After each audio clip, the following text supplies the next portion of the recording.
a champion. I'm a killer, I'm a savage, been that way since the beginning. Me and Twizzy really spitters, why the hell is y'all pretending? We just youngins on the loose, ain't no need for apprehending. And we never second guessed it, cause we always had a vision. I'm a beast, I'm a dog, tell me what's the plan of action? When I tell you that I want it, pull them out like Janet Jackson. Put your name on the boat, but you know I'm still a captain. When the liquor's in my system, baby, anything can happen. Got the west side of this, girl, I stress out for this. Got that cold blood in my veins like a reptile in this. Gotta make room for my team, don't get exiled in this. Trying to find Mr. Right and get you left out of this. Yeah. I've been trying to find my way back home. I've been riding down this road too long. Yeah, mama, I'm coming. I'ma keep running and running. I'm a champion. I'm a champion. I'm a champion. I'm a champion. I'ma keep running and running. I'm a champion.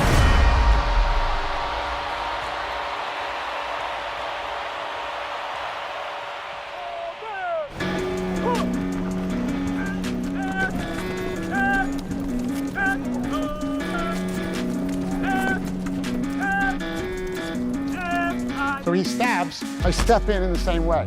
Now my hand slides down, and where are we at? I've been teaching fighting techniques to government agencies for more than 15 years, including the US Marines, US Marshals, US SWAT teams, and US Navy SEALs. He's gonna stab me. I go here, and then I go here, and then I could go here or here. Nearly all the techniques I teach are banned in the sport of mixed martial arts. I can control the direction of the muzzle, you guys see that? These are some of the most effective and damaging moves you could use in a real-life situation, be it in self-defense, If I'm here, on the street, then I knee. or in war. Straight into the trachea. Now you're gonna knee, step back, and then rip. And the gun comes out. You're good. This is life or death for these guys, and I'm honored to share this knowledge. Let's see your muscles, James. Let's see your muscles. Oh, yeah. Go on, do it again and again. That's right. That's it. Power. James, he was a very lively child, quite hard to control. His teacher said to us, I'm finding it difficult to cope with him because he is so not aggressive, he is so... Lively, really. Lively, yes, I think that's probably the better word. So I took him to one of the training sessions of Kyokushinkai, which is a very hard style of karate. It's a bit more controlled and structured. It calmed him down. From then on, he took the karate to heart. Bruce Lee was his hero as a child, and he had big posters in his bedroom. Like a lot of boys, I dreamed about becoming a kung fu master who could fight off bad guys in any situation. But when I was a teenager, I got attacked on the street and beaten up, coming face to face with the reality that all those choreographed karate routines I'd spent years practicing were completely useless. Then I found out that the same thing happened to Bruce Lee when he was my age, launching him on a quest, the search for truth in combat. Lee went on to study a wide range of martial arts, taking only the best parts of each discipline. His philosophy was simple: research your own experience, absorb what is useful, reject what is useless, add what is specifically your own. Armed with this philosophy, I vowed to follow in Lee's footsteps. 15 years and 5 black belts later, I was given the opportunity to put my training to the test. Good combination by Wilkes. Johnson trying to fight back, though. Nice knees by Wilkes. Johnson is in trouble early. One hook in, and he's got the choke. He's got one arm across. Gets up and around now. He's going to tap it. James Wilkes is the ultimate fighter. With seconds to go. Outstanding performance by James Wilkes. James Wilkes from Leicester, England, is the ultimate fighter. Then, I got injured. I was sparring with a future heavyweight champion and tore ligaments in both of my knees. Unable to teach or train for at least 6 months, I spent more than 1,000 hours studying peer-reviewed science on recovery and nutrition, looking for any advantage I could find to get back on track as quickly as possible. That's when I stumbled across a study about the Roman gladiators. The gladiator graveyard from Ephesus is the only one with a significant number of individuals buried there. Archaeologists recovered the remains of at least 68 gladiators. There have been more than 5,000 bones analyzed for the study. We found in the cross-section of the bone very high bone mineral density, which indicated intense training and high-quality diet to build up strong muscles and strong bones. This diet gave the gladiators the nickname hordeari, which means beans and barley muncher. We know different food sources give different amounts of strontium in the bones. High strontium levels in vegetarians, low strontium levels in carnivores. If there is low strontium in the sample, the flame will stay blue. If there is high strontium levels, it will change from blue to red. The gladiators were predominantly vegetarian. This totally blew my mind. The gladiators were highly prized fighters who got the most advanced training and medical care in the Roman Empire. To think that the original professional fighters ate mainly plants went against everything I'd been taught about nutrition. And now, ladies and gentlemen, the one and only Superman. James, does Superman eat meat? Yes. He does? Yeah. Oh. Could you tell us what sort of foods you eat at tea time when you come home? Nearly the same as dinner, but egg and lamb chop. Do you think all the other children should eat those sort of foods? Yes. In order to get strong?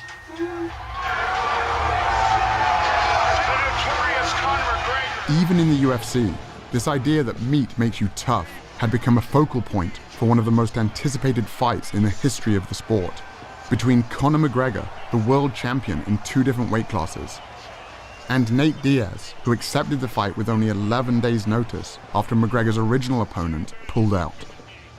McGregor was a big meat eater. It's steaks every day for me. Steaks for breakfast, steaks for lunch, steaks for brunch, grass-fed, massaged, beef, all day long. Diaz was on a plant-based diet. Eat your vegetables. And McGregor had a field day with it. This man, let's see, can he fight? I'm a lion in there. Your little gazelle friends are gonna be staring through the cage, looking at your carcass getting eaten alive.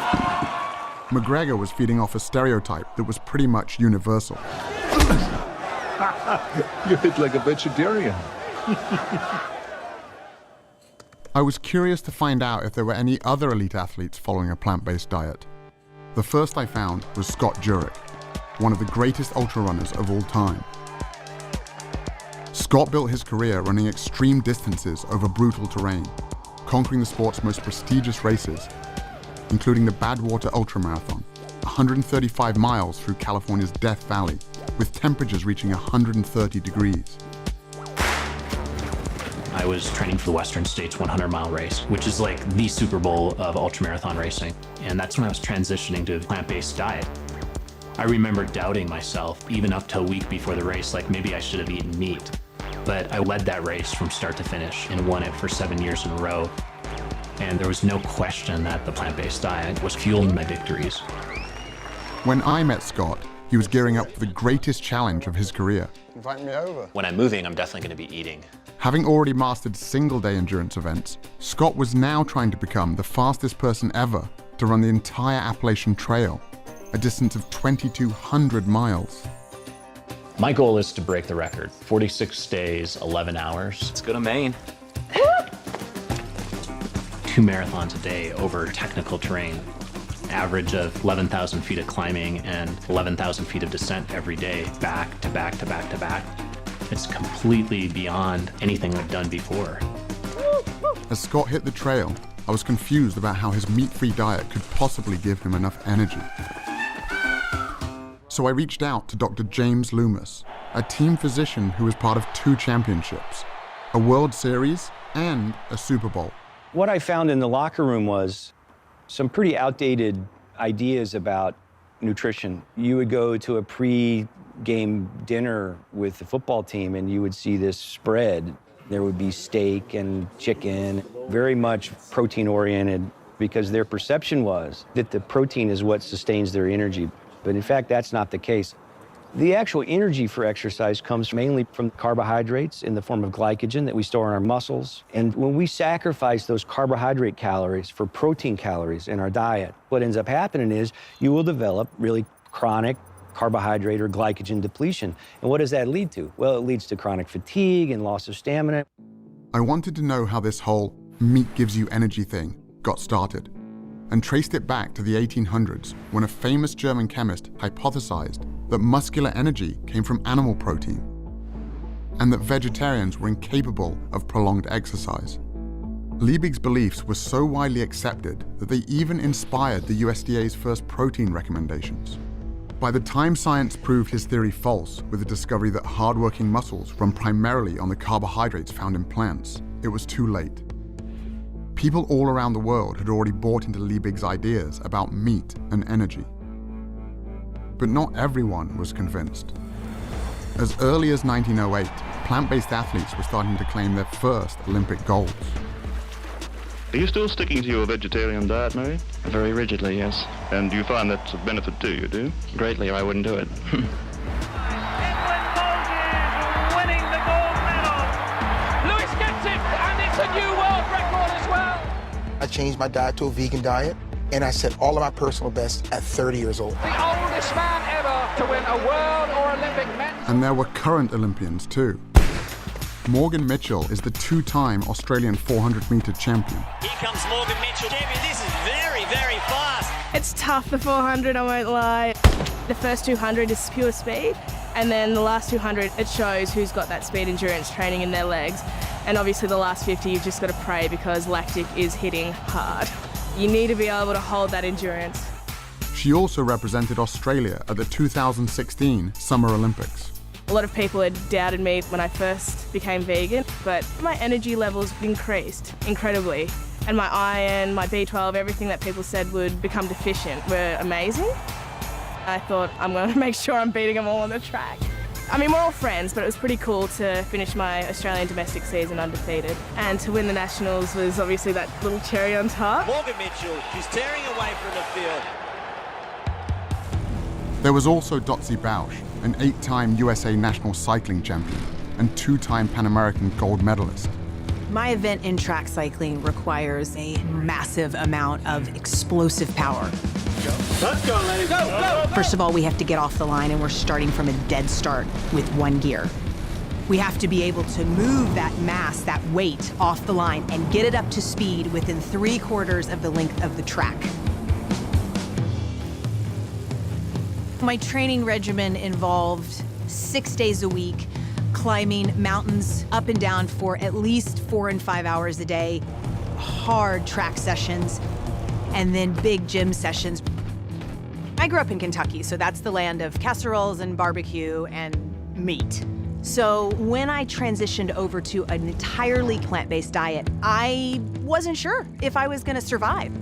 And I actually became like a machine. I got up from being able to move about 300 pounds on the inverted leg sled to moving 585 pounds, 60 reps, times 5 sets. To move that kind of weight, you need more than just energy. You also need strength. In other words, protein. I just couldn't believe that Dotsie, or anyone for that matter, could get enough protein eating only plants. I think one of the biggest misconceptions in sports nutrition is that we have to have animal protein, and in particular meat, to get big and strong and perform at a high level. That's just clearly not true. All that protein that you get when you eat a steak or a hamburger, where did it come from? It came from the plants that the cow ate. I was surprised to learn that all protein originates in plants. Cows, pigs, and chickens, it turns out, are just the middlemen. In fact, the largest study to compare the nutrient intake of meat eaters with plant eaters showed that the average plant eater not only gets enough protein, but 70% more than they need. Even meat eaters like me get roughly half of their protein from plants. But athletes need more protein than most people do. So I crunched the numbers from the study and realized that based on the amount of calories I was eating, I'd still be getting more than enough protein to build and maintain muscle. For example, 1 cup of cooked lentils or a peanut butter sandwich has about as much protein as 3 ounces of beef or 3 large eggs. But what about the quality of the protein? I'd always heard that plant-based protein was inferior. Proteins are strings of amino acids, and there's some amino acids our bodies can't make. Those are the essential amino acids. So we have to get them from food.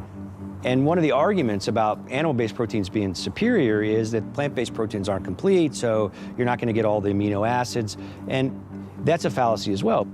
Again, I was surprised to discover that every single plant contains all the essential amino acids in varying proportions.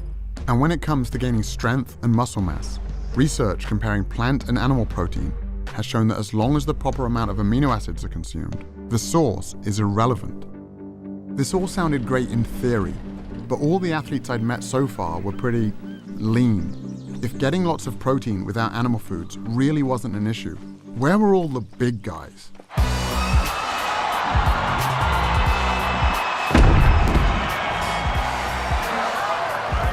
Kendrick Farris was the only male weightlifter to represent the United States at the 2012 and 2016 Olympic Games. Olympic-style weightlifting is going from the ground to overhead in 1 or 2 explosive movements, the most explosive movements that can be done.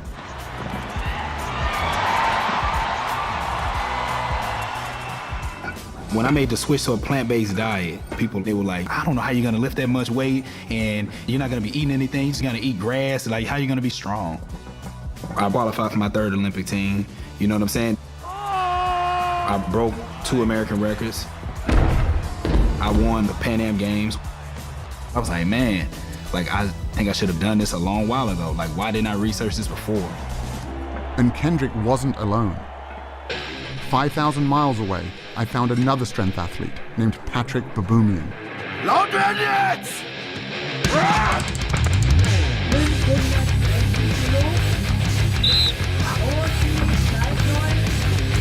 Patrick is one of the strongest men on the planet, with multiple world records, including the front hold, the keg lift, and the log lift.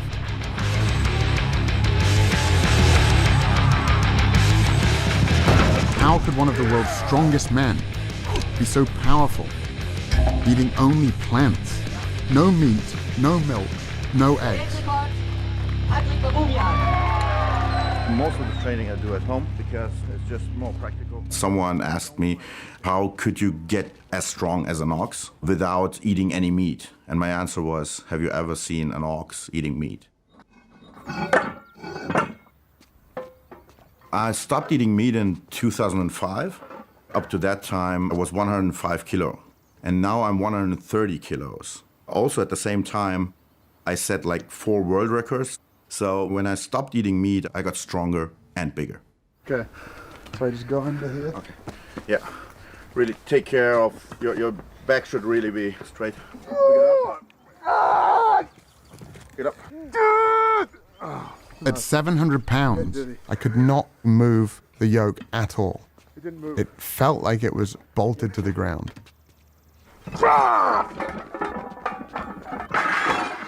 And that was just his warm-up weight. It's hard to fathom how strong Patrick really is. It's almost superhuman.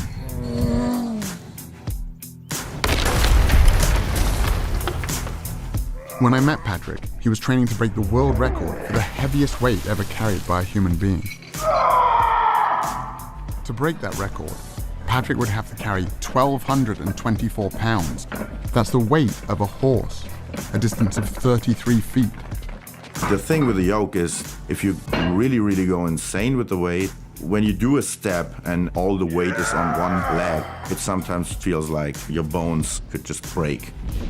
It's probably one of the most terrifying things that we do at strongman events.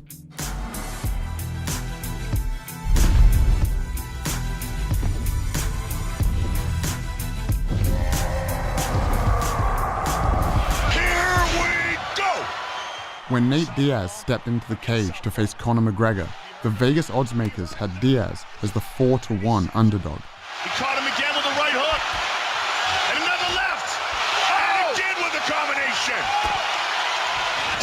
trying to finish with a submission. He's got it! That's it! He's got the choke! Nate Diaz! He's got it! He's done it! Nate Diaz beats Conor McGregor! Oh my goodness! Nate Diaz, you just shook up the world. How's that feel? Hey, I'm not surprised, motherfuckers. It's a bitter pill to swallow. It was simply a battle of energy in there, and he got the better of that, so.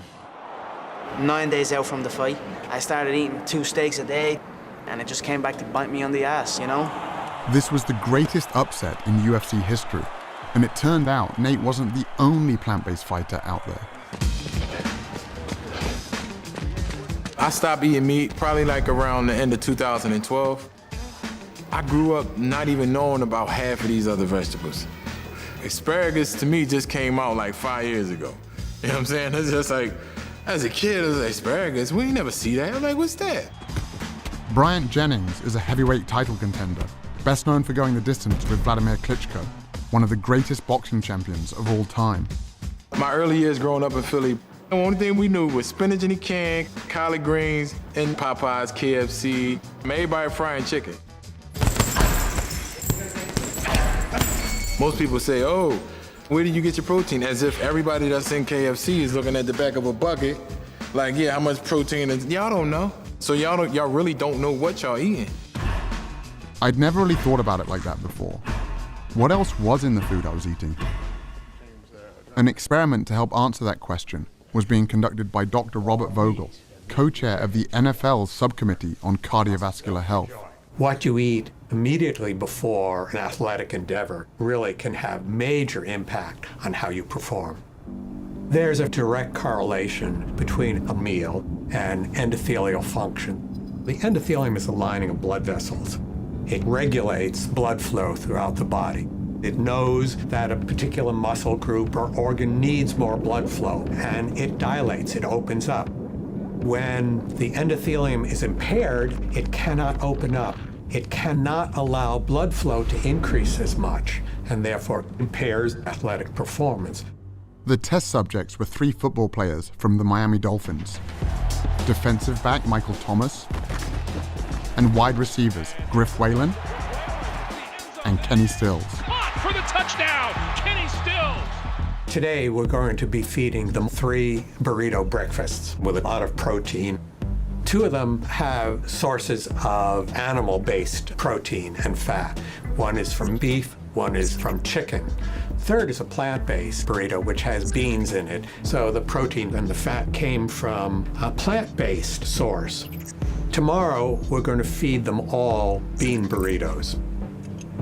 We're looking at the impact of eating a different meal on the same people. All right, here's the beef. Thank you. Chicken here, and I have a plant-based one here as well. Thank you. Griff has been plant-based for 4 years, so he got bean burritos on both days. On away games, we always eat fried chicken, we eat Popeyes. I love fried chicken, I love Popeyes, and I'm gonna eat Popeyes every time. 2 hours after each meal, the players had their blood drawn and put into a centrifuge. The red blood cells sink to the bottom. An amber-colored fluid called plasma rises to the top. If the plasma is see-through, it means there's not much fat in the blood, and the endothelium is likely functioning well. Michael, today's blood and yesterday's blood. This is a plant burrito. This is a meat burrito. Look at the difference it makes in what circulates in your bloodstream. Cloudy. Cloudy. And that's on top is the fat circulating in your blood from the meat burrito. Gotcha. Griff, you're the vegan. Here's your blood from today and your blood from yesterday. Nice and clear, both of them. So the fat from the avocado doesn't have that kind of effect? That's right. Kenny, you're the fried chicken guy. You want to see your chicken? There it is. Yeah, it's pretty gross to see. Sources of animal-based protein and fat have a tremendous impact on endothelial function. That lasts for 6 or 7 hours after you eat. So if you have bacon and eggs for breakfast, or a hamburger for lunch, and a steak for dinner, this is going on all day long. Your blood is always cloudy, and the ability to operate at your best is always impaired. Damn. I guess I won't be eating my fried chicken no more. Dr. Vogel's experiment was backed up by numerous studies measuring how a single animal-based meal can impair blood flow. I also found a large body of research showing that plants have the opposite effect, improving endothelial function and increasing blood flow. Controlled studies show that simply drinking beet juice before training allows subjects to cycle 22% longer and bench press 19% more total weight. I've seen races where it has come down to the 1,000th of a second. Sometimes you have to do things that you know your competitors aren't doing, getting every single advantage you can. Knowing I could get enough energy and protein was one thing, but seeing what a single animal-based meal could do to an athlete's blood sealed the deal. It was time to give this plant-based thing a try, but there was only one meat-free meal I could think of. Hi, what can I get for you today? Could I get 2 bean burritos, please? Bean or beef? Bean. All right, I'll see you at the window, okay? Thank you. You're welcome. When I went plant-based, I thought that it would be a longer transition, but I just immediately started feeling like I could go kick ass and not need the recovery in between. It was mind-blowing to my teammates. They were tired of me saying, like, let's go again and again. Recovery is the most essential element of an elite athlete's existence. It's damage repair, and you do that over and over again. Because if you can do more work and more repair, you're gonna be the better athlete. Dotsie was right. Bouncing back quickly between workouts is a huge advantage for any athlete. But the idea that food could be the secret weapon, I had to find out more. Dr. Scott Stoll is a former Olympian and a team physician for the USA Olympic team. I work with professional athletes that are very interested in protein. Protein's important, but which package is your protein coming in is the better question to answer. The plant-based protein versus the animal protein, which package is going to help the body overcome inflammation and help the body to recover? In animal products, you're getting protein packaged with inflammatory molecules like new 5-GC, endotoxins, and heme iron. When we consume animal products, it also changes the microbiome, the bacteria that live in our gut. And the bacterial species that have been shown to promote inflammation overgrow and begin to produce inflammatory mediators like TMAO. The study that showed that a single hamburger impairs blood flow also showed that it can increase measures of inflammation by 70%. In the arteries, inflammation reduces blood flow. In muscles and joints, it can increase soreness and delay recovery. In plant-based protein, you're getting protein that's packaged with antioxidants, phytochemicals, minerals, and vitamins that are going to reduce inflammation, optimize the microbiome, optimize blood supply, and optimize your body's performance. The antioxidants Dr. Stoll was talking about are found almost entirely in plants, which have, on average, 64 times the antioxidant content of animal foods. Even iceberg lettuce has more antioxidants than salmon or eggs. As a result, switching to a plant-based diet can help reduce measures of inflammation by 29% in just 3 weeks. I was about ready to retire, as I should have been, because I'm like 35 at that time. But I just kept getting better, and so they had to take me to the Olympics. We were complete underdogs as Team USA. In our semifinal ride against Australia, we were down by 1.7 seconds. No one's ever come back in team pursuit from a deficit that large. And we beat them on the line by 8/100ths of a second.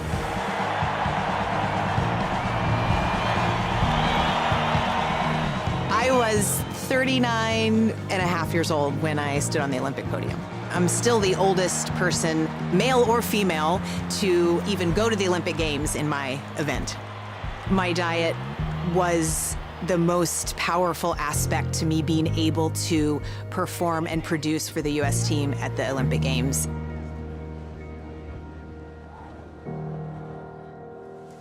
All of these athletes and their stories were impressive, but my goal from the beginning was to recover from actual injuries, like the damage I'd done to my knees. And he's down at the line of scrimmage in the arms of Derek Morgan. Derek Morgan had been on a similar journey. In the NFL, the injury rate is 100%. It's a violent game. Hit hard and goes down there.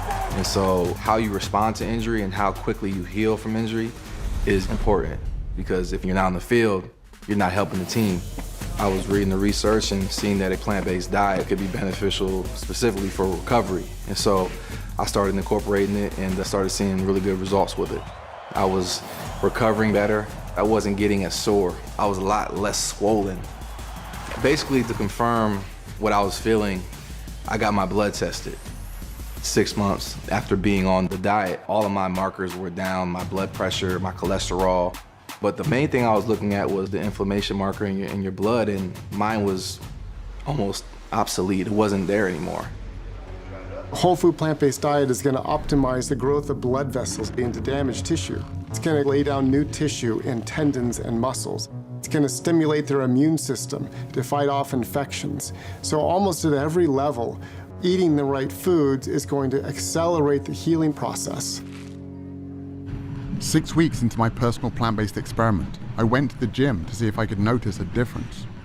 I wasn't able to spar or wrestle yet, so I decided to hit the battling ropes. At my gym, lasting 10 minutes on the ropes gets your name on the wall. Only a few people had ever hit 20 minutes. Even at the peak of my conditioning, the most I'd ever got was 8 minutes. James, keep it going. But on this day, I hit 10 minutes easily. Then I hit 20, 30. You're at 45 minutes. I thought, holy shit, I'm gonna do an hour. I went past the hour mark by about 1 minute and just thought, all right, that'll do. I can't believe you just did that, man. The only thing that had changed was my diet. I could have kept going. That's way over the record, right? Yeah. Freaking hour. When I was growing up, the toughest guy in the world to me was my dad. He taught me the value of self-defense and was always there to help me when I got into trouble. But now, he was the one who needed help. You had a heart attack? Correct. Had you had much in the way of symptoms prior to this episode? No, never before. After my dad got out of the hospital following emergency heart surgery, we got on a Skype call with Dr. Caldwell Esselstyn, an internationally renowned heart disease researcher from the Cleveland Clinic. Always been, I think, very fit. So somewhat of a surprise. Well, no, not a surprise. In all of Western civilization, there is nothing more common than coronary artery heart disease. And that is because of the foods that most people eat every day. Do you happen to recall into which of your arteries did they place the stent? Was it into the left anterior descending or the right? After seeing how much a single animal-based meal can affect healthy young athletes, I couldn't help but wonder what a lifetime of these foods might have done to my father's heart. In all of our studies, we found the same thing. These same biological mechanisms that affect performance also affect our health. Chronic inflammation, oxidative stress, and endothelial function. When you eat animal products, you start to form plaques in the coronary arteries. Plaque formation in the arteries doesn't just limit the function of the arteries, it can also block the blood flow. And that's when the heart starts to have some real problems keeping up with the demands of the body. In terms of heart disease, oftentimes there's confusion. People think that, well, I don't eat red meat, so I'm okay.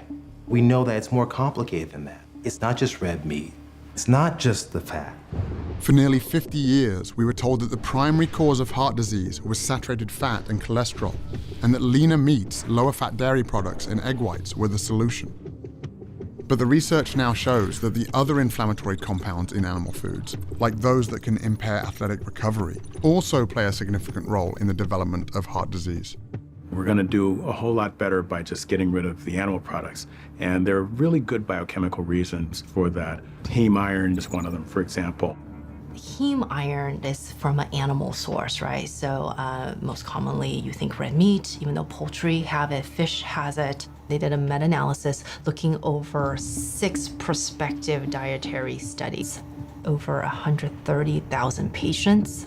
And they came to the conclusion that 1 milligram a day of heme iron is associated with a 27% increasing risk of coronary heart disease. To put that in perspective, an average hamburger patty has about 2 to 3 milligrams. And it isn't just the iron in animal foods that can cause problems. It's actually the animal protein itself. It's not just red meat, not just chicken, not just eggs, not just milk. It's the ingestion of any animal protein.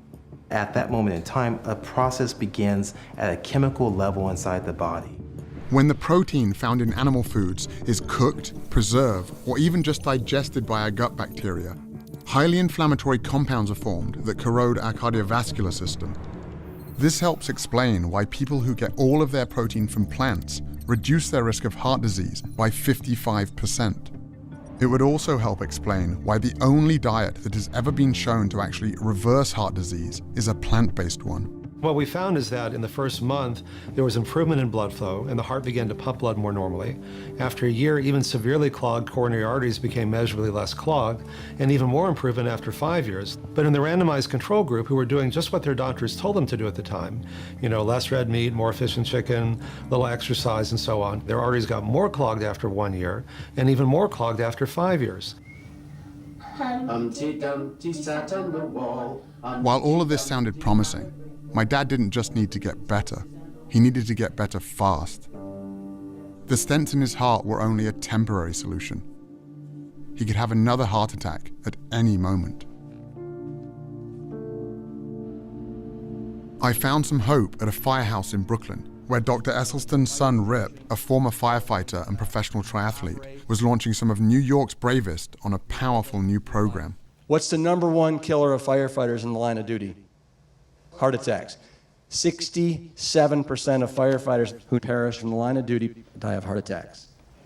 So this right here, that is what we call a healthy artery. The blood can flow through this huge opening here, and this is what happens after decades on the meat and dairy diet.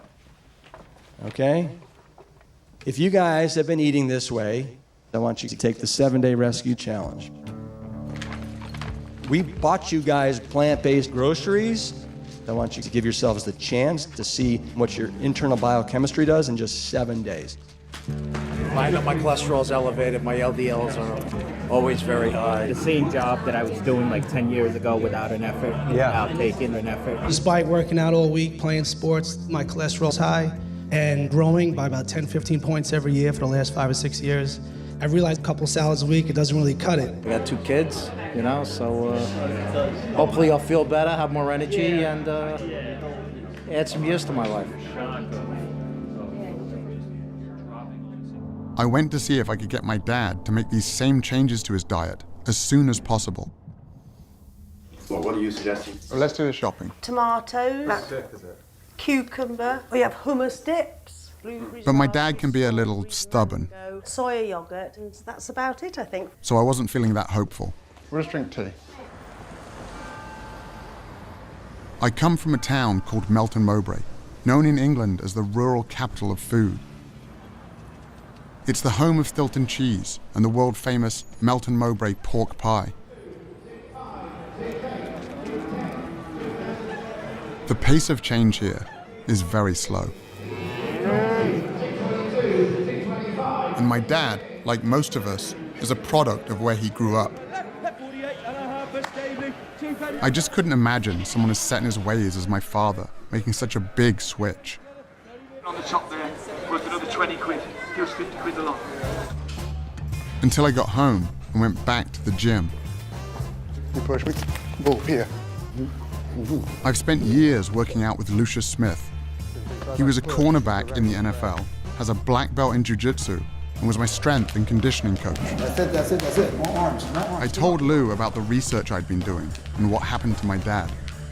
And he'd never mentioned this before, and he said, I've been on a plant-based diet for almost 10 years. Lou is 60 years old, not far off my father's age.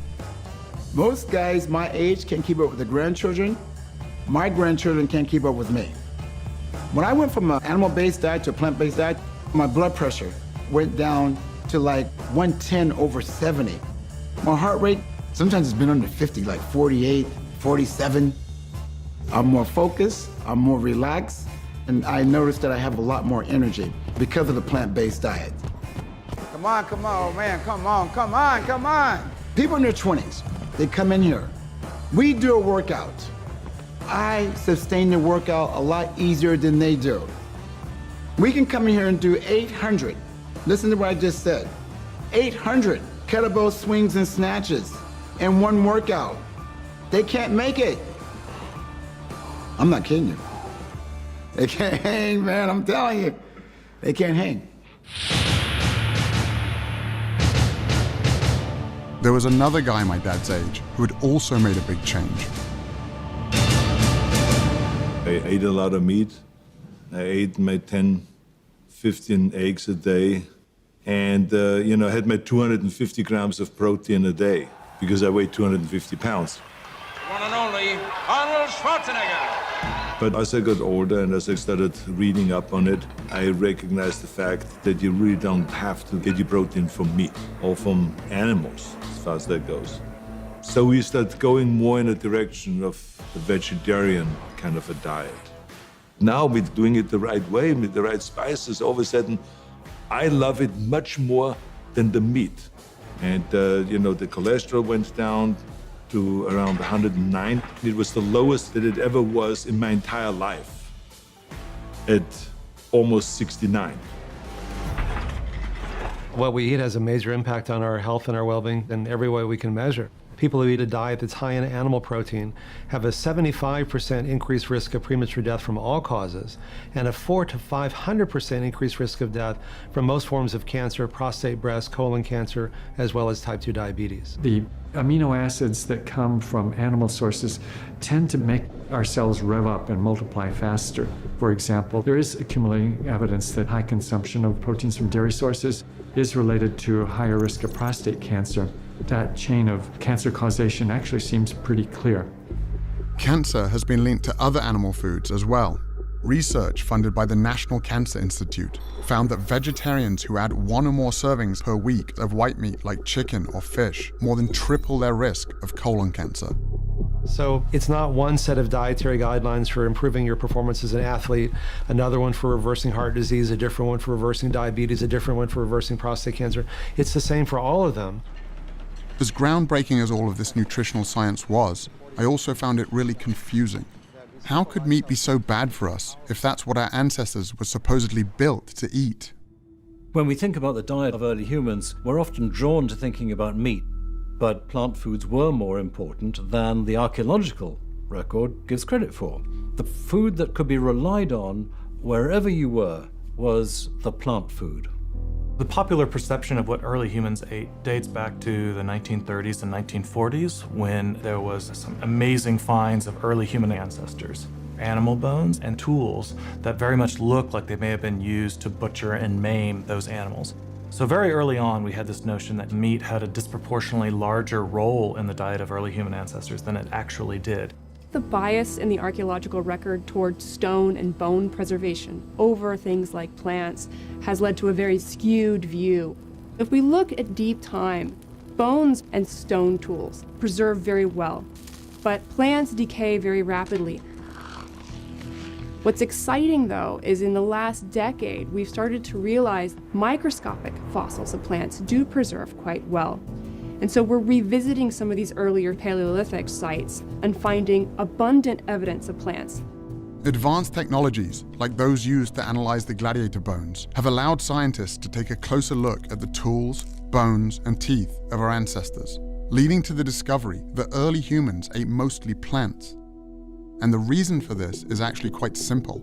Humans do not have any specialized genetic, anatomical, or physiological adaptations to meat consumption. By contrast, we have many adaptations to plant consumption. We have longer digestive tracts than do carnivores, and this allows humans to digest plants and fibers that require longer processing time. We also lack the ability to produce our own vitamin C. Vitamin C is found in plants, so the fact that we cannot make our own indicates just how reliant upon plants we actually are. This is why we have trichromatic vision. This is very different from carnivores, which have dichromatic vision. We can see more colors, and this is very important, especially if you need to find fresh, ripe fruit. We have a brain that just is desperate for glucose. It's such a fussy organ. That's the only thing it really takes in for energy. Well, meat's not a very good source of glucose. To have a big brain like this, you need to eat something different. And the most efficient way to get glucose is to eat carbohydrates. But what about our teeth? Aren't they proof that we're built to eat meat? In primates, you might think canine teeth are associated with a diet of meat, but they're not. In gorillas, when males want to intimidate other males, they will show the length of their formidable canines. On the other hand, carnivores have distinctive teeth, and they're shaped like scissor blades. They simply shred the meat off and they swallow. Compare that to the teeth of a human being, square and low cusped for crushing and grinding tough plant tissues. Right there in your own mouth is the best evidence we have for a diet that could not have been meat. If you just got placed in some ancestral environment, the best thing you could be equipped with is not a very sharp spear. The most important thing you could be equipped with is knowledge of which plants you can eat. Suddenly it all made sense. The reason an animal-based diet isn't good for us is because our bodies aren't built for it. It's simply the wrong type of fuel. The only thing that didn't really fit was B12, an important vitamin that everyone kept warning me you could only get from animal foods. It turns out that B12 isn't made by animals after all. It's made by bacteria that these animals consume in the soil and water. Just like with protein, animals are only the middlemen.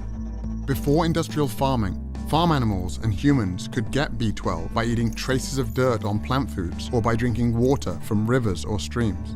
But now, because pesticides, antibiotics, and chlorine kill the bacteria that produce this vitamin, even farm animals have to be given B12 supplements. And up to 39% of people tested, including meat eaters, are low in B12. As a result, the best way for humans to get enough B12, whether they eat animal foods or not, is simply to take a supplement. When I caught up with Scott a full month into his 2,200-mile trek, he had fallen well behind record pace. Not even a week into the journey, I developed a quadricep tear. I had to start thinking, okay, how am I going to get through this? There are no rest days when you're setting a speed record on the Appalachian Trail. I needed to recover while I was still pushing my body to the brink, waking up the next day and the next day after that and doing the same thing. I really had to trust in my training and trust in my nutrition to help me get up each morning at 4:30 and put another 50 miles in. With only 12 days left to break the record, Scott still had 550 miles left to go. They were experiencing record rainfall in Vermont when I went through, and there's just no way that I could be prepared for it. I was trying to make up all the ground that I'd lost with the injury, trying to get back on record pace, getting 2 to 3 hours of sleep or less, night after night after night, going over some of the most remote stretches. I put in 26 hours straight. But the Appalachian Trail keeps throwing more and more mountains at you. It never really lets up. And by the time I actually got to New Hampshire, the White Mountains just obliterated me.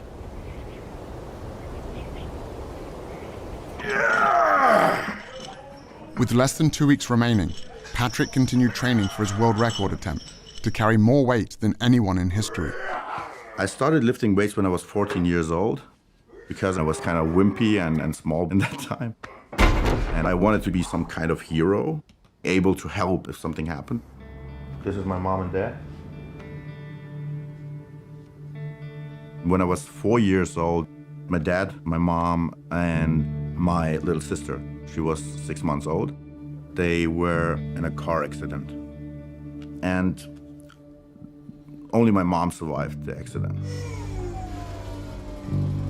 So when I was young, I had these fantasies of being super strong, and if someone got trapped, being able to help them get out.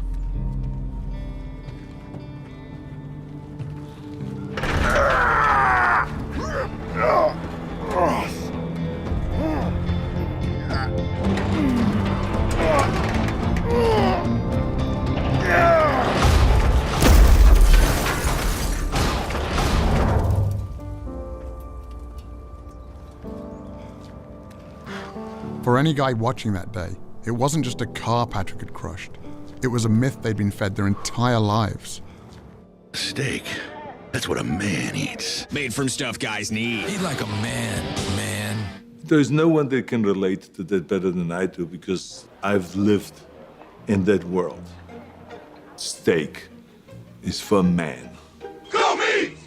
They showed us commercials, burgers, George Foreman with the grill. Yeah. And the big sandwiches and all that stuff. Eat like a man and be full like a man. This is great, great marketing by the meat industry. Serious man food. Selling that idea that real men eat meat. You look like more of a man with a quarter-pounder in your hand. But you got to understand, that's marketing. That's not based on reality. Okay, I'm going to take you down to the exam room. When I think of a manly man, I think of somebody who has strength, endurance, sexual prowess, and fertility. And in fact, what the scientific studies are showing is that the more meat men eat, the more quickly they lose their manly manhood. The blood test with the Miami Dolphins measured how a single meal could affect blood flow throughout the entire body. I asked Dr. Spitz if he could conduct an experiment with 3 collegiate athletes, but this time on a more specific part of the male anatomy. So, here's a model of a penis. Dr. Spitz is the lead delegate of urology for the American Medical Association. When it comes to the penis, he literally wrote the book. Now you're going to be putting this device on yourself. One ring goes on the base of the penis, and the other ring goes on at the tip of the penis, just behind the head of the penis.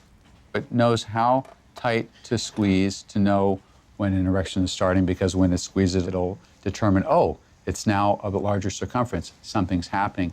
What we're going to look at is what effect the meal you have has on your erections that night, and you're going to be eating 2 different kinds of meals. For this study, on the first night, we gave the guys burritos that had meat, beef, chicken, pork, but really high-quality meats, grass-fed, organic. On the second night, we gave them very similar burritos, but we swapped out the animal portions for plant-based protein. It's really good. I thought this was gonna be nasty, I'm not gonna lie.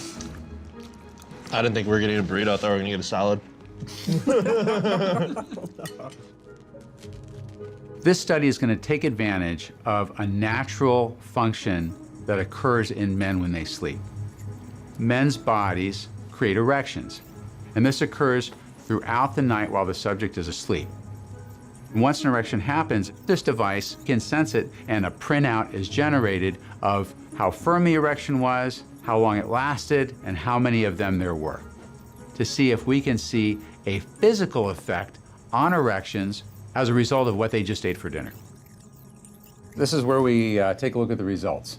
So Mason, I'm going to give you your results first. Cool. Let you take those out. Okay. The bigger the circumference, the harder the erection. And so you'll notice that that first circle, which is the meat meal, is not as big a circle, it's not as hard an erection as that second circle, the vegan meal. Now let's look at the second sheet. The second sheet is a accumulation of how many erections and for how long you had over the course of the night.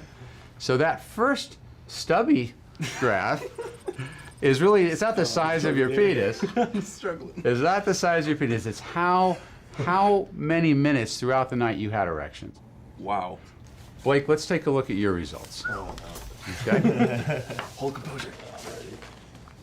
And look, again, like Mason, you were more erect after the plant-based diet than the meat-based diet. Okay, how about how often you had erections? Wow. That's almost a 500% difference. Dang, man. That's crazy. Blake, you ready for yours? All right, here you go. You had about a 13% change in the hardness of your erections. Okay, let's look at how many or how long you had erections for. Bro. Show it, dang it. Yeah, don't hold out. Oh. Bro, that's an hour, bro. So you guys all had a very similar response to the meat meal versus the plant meal. That's crazy. Yeah, growing up, if I saw some big dude at a restaurant eating a big old steak, and so I'm like, oh, I need to be like that. And then like I see like a guy ordering a salad off the menu, I'm like, he's soft, right? yeah, I'm like, oh, that guy, Yeah, what is he's he doing? soft. But really, at the end of the night, the guy eating the big steak is soft, and then the other guy is a hard. So when you take your date out on Valentine's Day, where are you going to take them to eat? To the veggie grill, son. Okay, the veggie grill. Now, this is not a scientifically validated study, but the results that we're seeing are very exciting. I think this is going to wake a lot of people up. I think it's going to wake up people who have penises, and I think it's going to wake up people who like people who have penises. While all this talk about erections was interesting, it also made me wonder about hormones, specifically testosterone. I've never eaten a piece of meat in my entire life, and I've never had an issue with testosterone. I've gotten blood tests, and all my levels are right where they need to be, and clearly I don't have any trouble building muscle. Studies comparing men who eat animal foods with men who don't have consistently demonstrated no difference in testosterone levels. I found this hard to believe, since plant-based diets often include soy products, which I'd always been told were loaded with estrogen. I post a lot of my food, and if it includes any type of soy products, out of 100 comments, you've got 20 to 30 of them saying, hey, well, I heard that soy raises estrogen levels. Well, that's not the case. Soy, it turns out, contains phytoestrogens, compounds that look like estrogens but can actually have the opposite effect, blocking some of our body's estrogen receptors and preventing real dietary sources of estrogen from taking hold. The foods that contain real estrogens are animal foods, like chicken, eggs, and dairy, which can have a significant impact on our hormone levels. Simply drinking cow's milk can increase a man's estrogen levels by 26% in just 1 hour, while dropping their testosterone levels by 18%. Another hormone strongly connected to diet is cortisol, a stress hormone linked to reduced muscle mass and increased body fat. Research has shown that people who replace animal foods with high-carbohydrate plant foods experience an average drop in cortisol levels of 27%. This is what I always heard, like, you can't go lean, you can't go shredded vegan because you have so much carbs. But I'm standing here in the best shape of my life, easy. I already knew that processed carbs, like white flour and sugar, can lead to weight gain.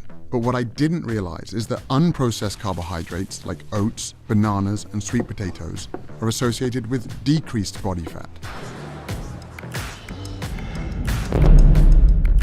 An 8-week weight training trial also found that those consuming a normal amount of carbs gained 2.9 pounds of muscle mass, while those in the low-carb group actually lost muscle.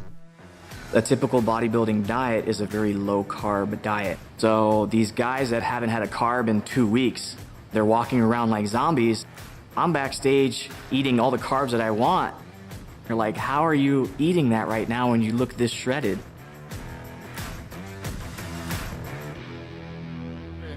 Back in Nashville, Derek introduced me to his wife Charity, a professional chef who had helped inspire a big transformation. Nice to meet you. When I started cooking plant-based, whatever I made for dinner, I made a bunch of it and would send it over to the facility for Derek to eat for lunch because I knew he had no options other than a side salad. You've seen Derek. Do you think a side salad is gonna fill him up? You know, I love to eat. In the beginning, I was like, I gotta psych myself out. to say I don't care about flavor anymore. It wasn't really a sacrifice. She was still cooking, you know, mac and cheese and chicken wings, just plant-based.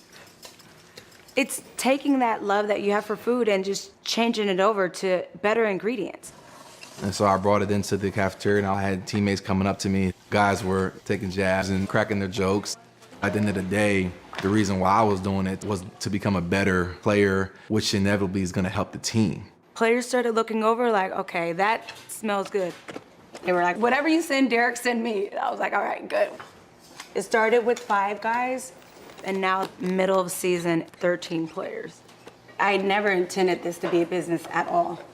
But the last 15 years, we haven't been to the playoffs. So I'm gonna do anything that I could do to help this team. There she go, how you doing? How you doing? Hopefully you're hungry. Oh, definitely. Sundays are good. After the game, me and the guys are always looking forward to mealtime. How you doing? You come with an empty stomach? Yeah. It's a good time in this kitchen. These are plant-based burgers. Grill up, smell, taste like beef. And I'm making truffle mac and cheese, buffalo wings, kale, Caesar salad, crispy Brussels sprouts with a smoked sauce reduction. And we'll finish off with the peanut butter cheesecake. Oh, yeah. Oh, wow. Yeah. Thank you, Dad.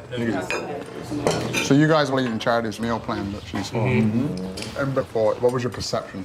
Well, I actually talked bad about y'all for like a couple weeks. Yeah, no question. Did you think you needed meat to be like stronger? Right. That's exactly what I thought. I told him I feel like my whole childhood life was a lie. I definitely thought I was gonna miss it. And honestly, I haven't even thought about it again. I felt more energized, felt stronger. It was pretty dope. And what about the taste? Tastes really good. And the meals were always looking good, and I found myself sitting in a locker staring at what they eating. So, you know, I tried it, and honestly, I mean, I felt the difference, and, you know, I was able to just perform consistently. Yeah, you caught your first touchdown after you switched over, right?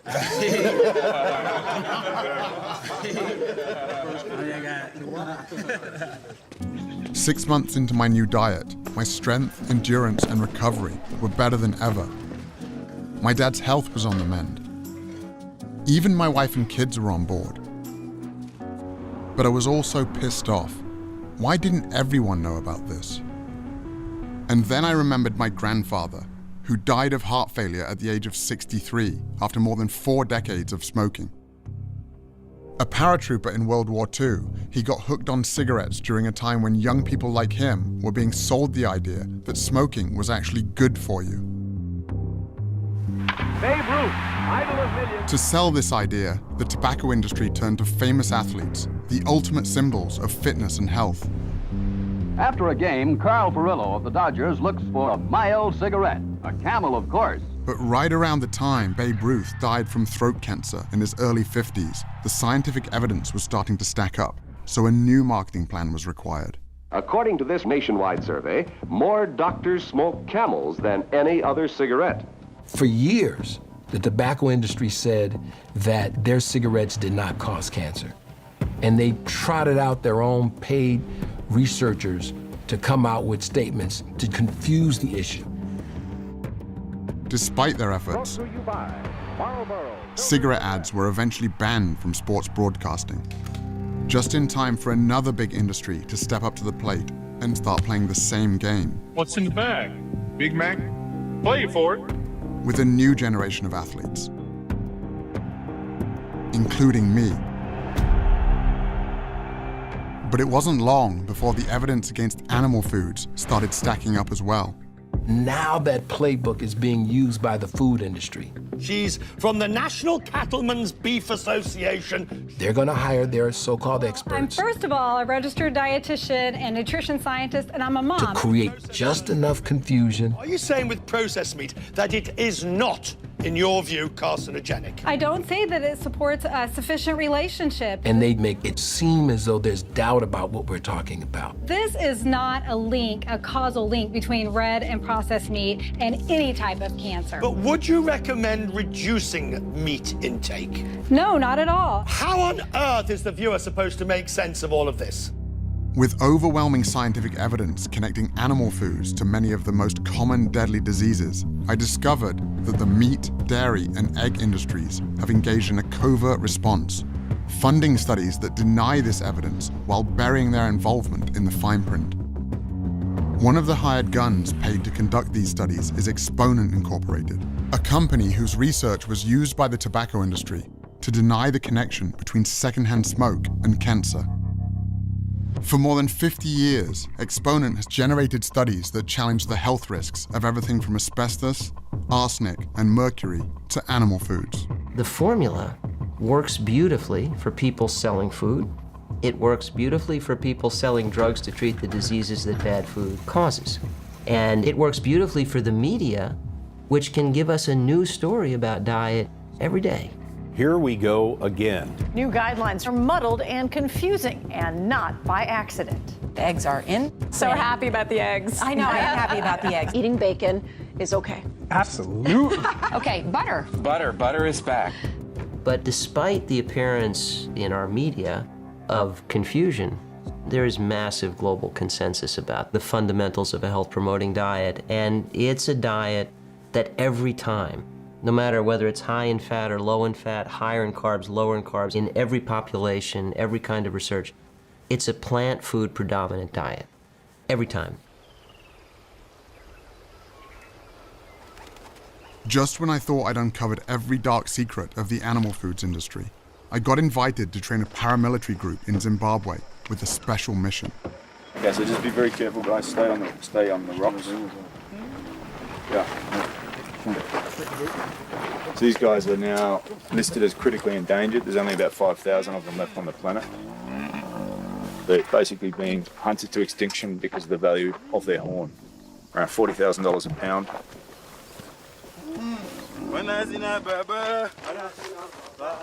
Damien Manda is a retired special operations sniper who completed 12 tours of duty in Iraq. He's also the founder of the International Anti-Poaching Foundation. Poacher maybe have an axe or a knife, so trying to disarm them. Yeah. So, he's going to thrust with the knife. Here. We are the SEAL Team 6 of conservation. We're the guys that go in and stop the hemorrhaging. Okay. Yeah, I'll stick to my AK-47. You stick to that. I lived every young boy's dream.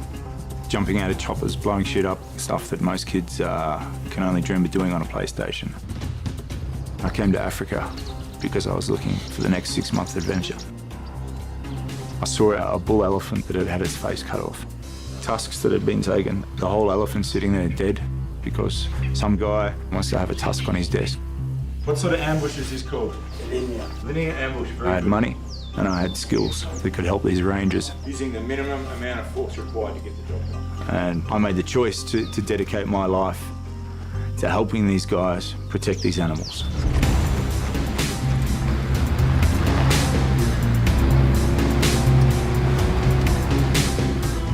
After making that choice, though, I started to realize that every day I was going out on patrol and protecting one animal and coming home at night and putting another animal on the fire.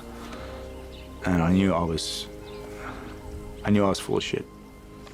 I created this flexible morality that was convenient for me, because if you don't eat meat, you're some sort of vegan that shrivels up into a string bean. In my mind, I justified it. There's enough cows on the planet, they're not going to go extinct. But the longer I thought about it, the more I started to accept what I already knew. The easiest way to protect other animals is just not to put them in your mouth. This whole fantasy that we need meat to get our protein, it's actually bullshit. I mean, look at a gorilla. A gorilla will fuck you up in 2 seconds. What does a gorilla eat? I just do the same things as these big grey things out here that we're trying to protect, elephant and rhino. I just stick to plans.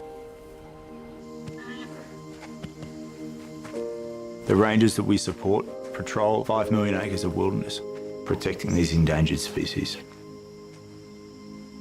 But the actual biggest threat we have is the meat industry and the land that they are continually taking away from what we have left of these natural wilderness areas. Inch by inch, yard by yard, mile by mile.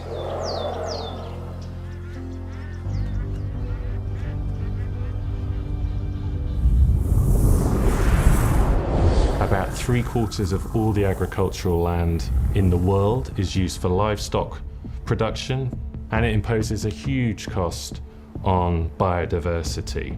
And what is the single biggest source of habitat destruction?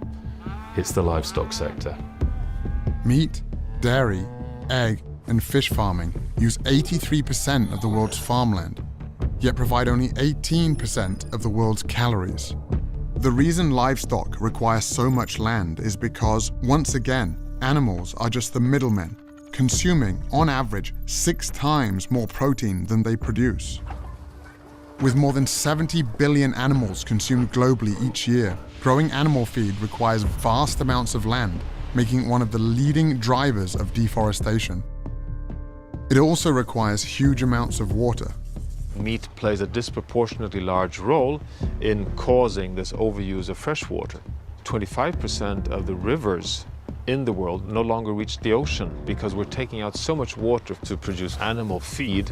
Water has been fed into the grain that's been fed to the cattle. The cattle's being made into beef. One hamburger is 2,400 liters of embedded water. That's a heck of a lot of water. All told, more than 1/4 of humanity's fresh water consumption goes to produce animal foods. And it's not just water depletion that's an issue, it's also water pollution.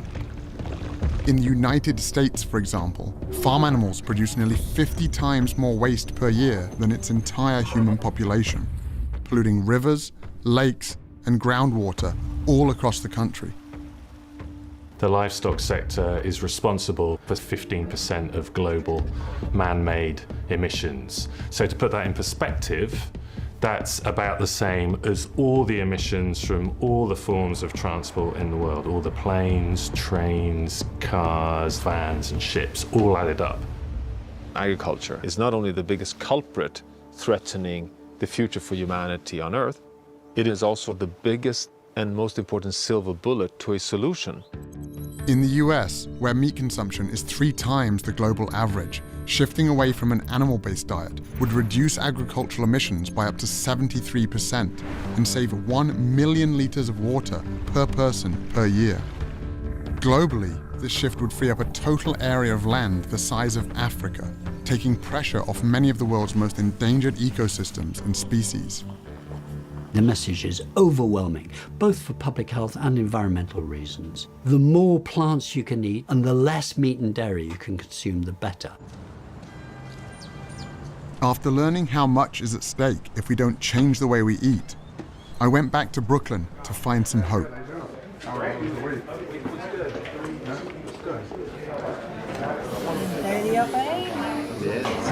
Did you do it right the whole 7 days? Yeah, the entire time. You did? Yeah. Good for you. After eating a meal, I didn't feel like, oh, I gotta go find a couch to sit on or lay down, like that. I actually felt energized and I could jump on the bicycle or go on the treadmill or something. Or fight a fire.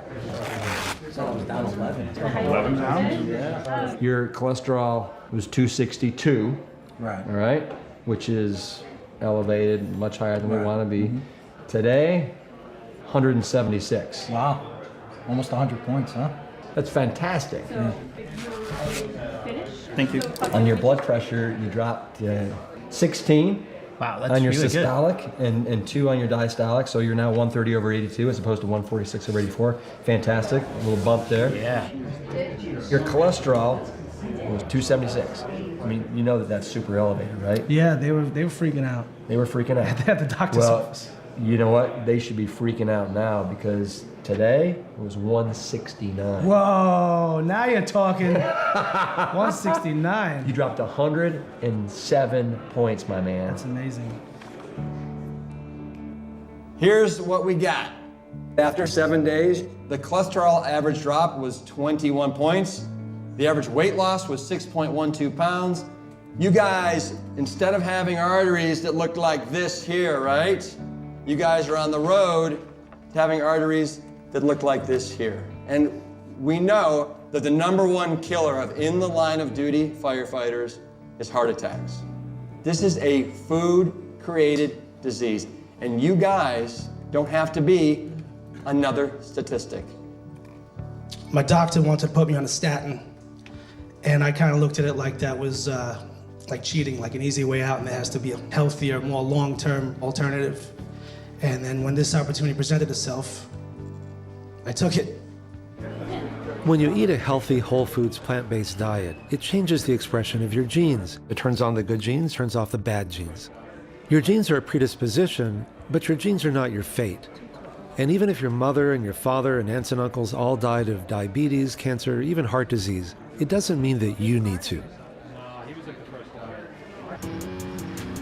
Once I get to here, I'm going to come up and I'm going to drop my head on his face. With help from my new diet, I've fully recovered from my injuries and am back to teaching self-defense.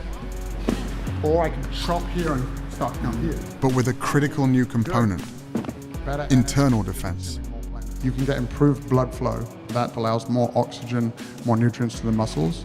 And it's not just the athlete. Armed with the truth in nutrition, I now have the tools to help protect more lives than ever before. It's good? Yeah.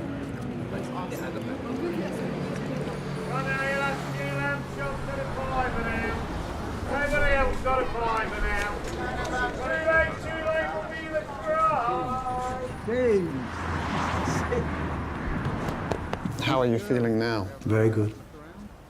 The figure that I read, it was 85% likelihood of your first attack, and that kills you. That's a high percentage, which makes me feel very blessed. Happy birthday, dear Pops. Happy birthday to you. Thank you. We've gone down the vegan route, and we now have soya milk. Marsha makes sure I have my vegetables. Insists on it now. How old are you? 71. 71. Glad to be here. What's up? What's good with you? Bruce Lee understood that the quest for truth is only useful if you're prepared to take action on what you find. It's best to lead by example. Most people say, oh, I just can't become vegan. I said, you're right, it's a process to it. I'm gonna give you guys some vegan chocolates. People have this idea in their head that if they're gonna do something, it's an all or nothing approach, and that's not the case at all. If you go to people and say, you must stop eating meat, they will say, fuck you. Who the fuck are you to tell me how to eat? But if you explain it, say, hey, why don't you try once a week? Just chill it with the meat. 50 years ago, no one talked about, hey, maybe you should just get your protein from vegetables. But now, there's many, many athletes, professional athletes in all kinds of different sports that have done extremely well staying away from animal foods. Lewis Hamilton wins the German Grand Prix! We all want to feel great. We all want to look great, have more energy. And the most important thing is about having the right fuel in your body. I can't remember feeling this great in my whole 32 years of my life. At the 20, cuts back at the 15, and Matthews goes! Opening play, touchdown for the Titans. And I don't ever remember a comeback like this. This is unreal. This was our best season in the last 15 years. Sack, that was Arakpo and Derek Morgan. And we had about 14 guys on plant-based diets. Jarrell Casey, Brian Arakpo. Bright spot in this game was this Titans defense. Oh my goodness! Double-digit sacks for Derek Morgan. He had his best season of his career. Titans on their way to the playoffs. We did it, baby! And the playoff win on my birthday was probably the pinnacle of my career so far. Everybody's talked about the defensive line in this diet. It was the burritos. It was the breakfast burritos. That's what it was. That'll get you to the playoffs.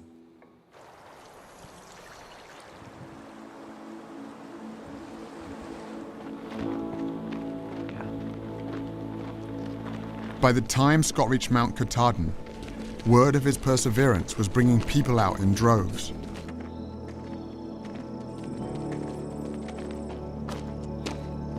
But after 46 days and nearly 2,200 miles, Scott had only a few hours left to break the record. This will be the heaviest weight that anyone has ever carried on their shoulders. Patrick will be attempting 555 kilos, which is 1,224 pounds. This is an official Guinness World Record. The potential of the human body is immense. You can come out of some of the deepest, darkest holes if you keep pressing forward. I'm gonna do this. Woo!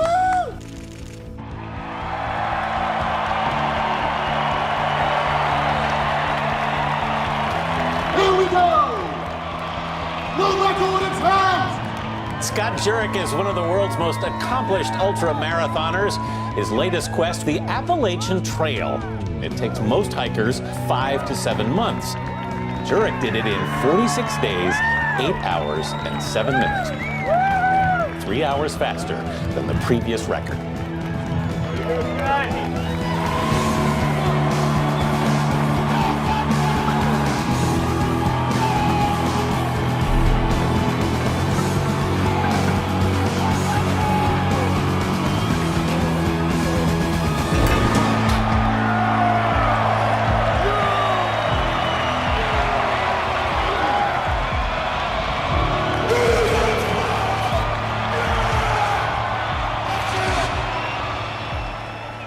It's not about being the strongest and the biggest. It's really about what are you going to do with your strength and what are you going to do with the power that you have.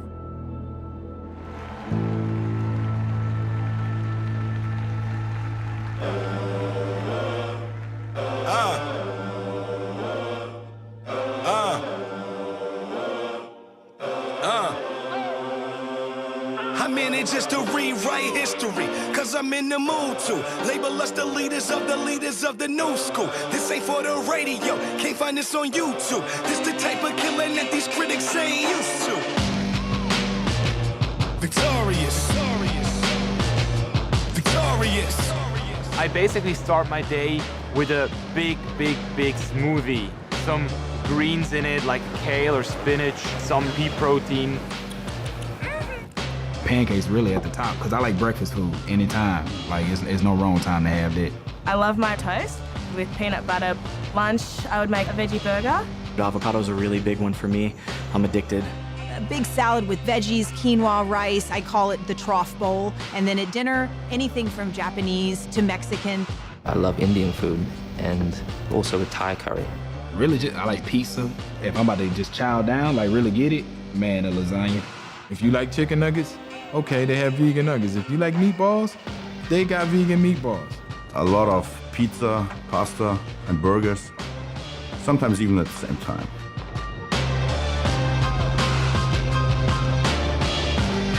I was born to be victorious, most definitely victorious. I'm destined to be victorious. Avoided by the statistics, occasionally we'll quit it. Made reality visits, but it was too hard to live it. Built up my confidence and delivered. Now I be burning these critics, cause they ain't know they was walking their course while burning their bridges. Hold up. Man, whoever thought I'd be rapping? The family ain't never think that can happen. Matter of fact, only person that ever pushed me to get out was my mother, and the only reason was cause sucking tracks. Heard that Karma's the chick that you put a ring on. And by the looks at your life, guess she's a Klingon. It's on me. Dudes had they lead on the board, but games change over time, so I even the score. Young and sped it up, learn how to step it up. Recipe chefed it up, set it up, said it ain't wrapped enough. Giving the rest to us, going off. So of course, when you been shown, I'm throwing it off. Treating it like it's an when they playing me foul, but I still got my point across. Man, this is gospel for the black sheep. I bet they got a banging ring to it. Quiet with triumph on the rap league. So all of you mother can sing to it. I was born to be victorious, most definitely victorious. I'm destined to be victorious. Through all I hate that displayed, we remain warriors. I was born to be victorious, most definitely victorious.